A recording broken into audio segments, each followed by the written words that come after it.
சிக்கனை நல்லா க்ளீன் பண்ணி வாஷ் பண்ணி எடுத்துக்கோங்க. 4 ஸ்பூன் அளவுக்கு தனி மிளகாய் தூள் சேர்த்துக்கலாம்.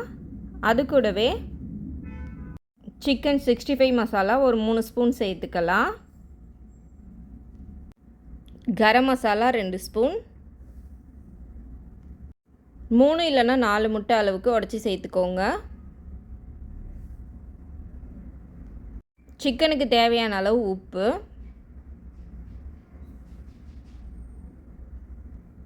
மூணு ஸ்பூன் இஞ்சி பூண்டு பேஸ்ட் சேர்த்துக்கலாம்.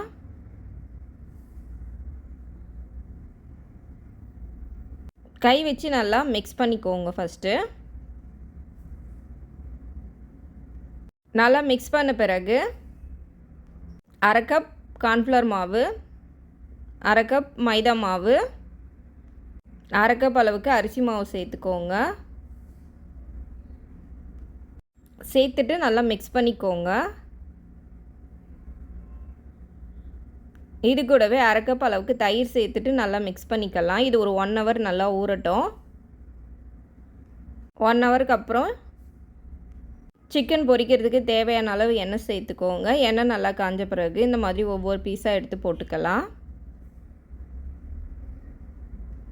இந்த மாதிரி ஒரு தடவை சிக்கன் 65 செஞ்சு பாருங்கள், ரொம்பவே நல்லாயிருக்கும். போட்ட உடனே நம்ம கிண்டி விடக்கூடாது.